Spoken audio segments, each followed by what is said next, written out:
Isang kapwa content creator natin ang humihingi ng advice tungkol sa kanyang paggawa ng content. Siya ay si Kayusful Miguel Macale. Shoutout sa iyo, Kayusful Miguel Macale. Maraming salamat sa iyo at isa ako sa nahingan mo ng advice. Itong bidyong ito ay hindi lang din para sa kanya. Para na rin sa iyo na nanonood ngayon na isang content creator na napanghihinaan ng loob ng dahil sa mga bashers. Maraming nakakaranas ng katulad niya na dahil sa pambabash, napapanghinaan ng loob. Pero sa ngayon, tuloy-tuloy naman siya. Ang sabi niya, kung magpalit na daw kaya siya ng niche dahil sa mga bashers niya. Mga ka-useful, dito sa content creation, kahit pa magpalit ka ng magpalit ng content, mangyayari ang merong hindi sasang-ayon sa nagagawa mong content. Ang bashers, ang viewers, ang supporters ay nandyan talaga. Marami tayong ma-encounter na iba't ibang ugali ng taong pwedeng mag-comment sa ating mga nagagawang content. Kayo spool, naunawaan ko kayo. Lahat tayo may pakiramdam. Kaya minsan nakakaramdam tayo ng pagkadismaya sa ating viewers. Normal yan, normal yan.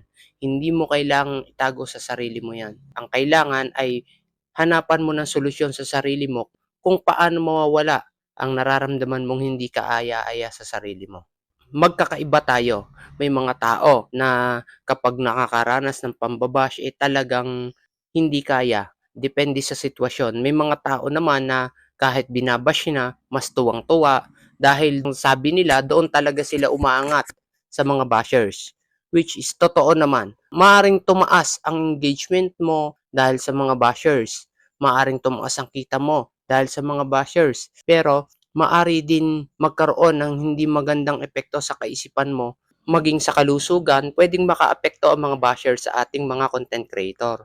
Pero sa usapin na kailangan mo magpalit ng content dahil sa mga bashers, kayo spool, kung alam mo naman sa sarili mo na hindi mali ang ginagawa mo, na wala ka namang nasasaktang kapwa, hindi mo kailangan magpalit. May mga bashers, may mga tao na gusto lang talaga manghila pa ibaba. Iba ang kritisismo na gustong itama ang iyong ginagawa. Iba ang kritisismo na gusto ka laang hilahin pa ibaba. Kahit ako nakakaranas ng mga hindi magagandang salita dito sa social media, may mga paraan naman para maiwasan natin ang mga bashers na yan. Meron tayong tinatawag na moderation assist. Pwede nating iset up yan dito mismo sa Facebook. Pero ako, hindi ko na isenet up yan. Bahala na sila. Ang mahalaga, nagtuturo ako, nagbibigay ako ng alam kong tama para sa kapwa ko. Ngayon, kung ibinabash nila ako, walang problema yon. Sila naman ang mag-iisip ng mga problema sa sarili nila. Dahil lahat naman ng sinasabi ko ay may mga basehan dito sa social media. Ngayon, kung may pagkakamali ako, humihingi naman ako ng pasensya at handa din ako mag-ayos ng aking mga nagawang content kung talagang nakikita kong may error. One time nga, may nakita akong may error na content ko, napuna ng isa kong viewer, hindi ako nagalit. Nagpasalamat pa ako sa kanya dahil nga, kung hindi dahil sa kanya, mas marami pang makakapansin ng pagkakamali ko. Iba naman yung pinapansin ka dahil gusto kang hilahin pa ibaba. Hayaan mo lang sila.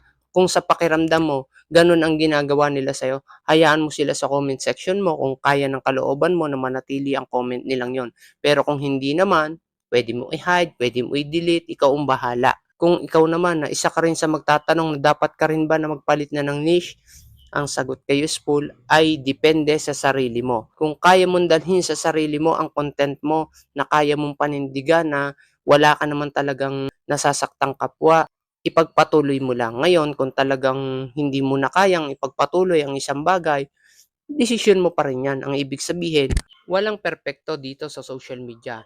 Anytime, pwede tayong magkamali. Kaya tuloy-tuloy lang tayo. Napilitin natin gawin ang tama dito sa social media para naman sa mga viewers natin, makita nila na talagang totoo tayo, na gumagawa tayo ng paraan, na gawin natin ang tama, magkaroon ng value ang ipinapakita nating content sa ating mga viewers. Kaya kayo spool, tuloy-tuloy ka lang kung alam mong tama ang ginagawa mo. Dito sa social media, hindi dito pabilisan, patatagan ng kalooban.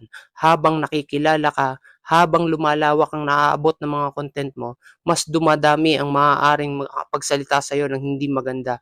Kung may sumasang-ayon, mayroong hindi sumasang-ayon. Yun lang kayo spool. See you sa next video. Maraming salamat sa panonood.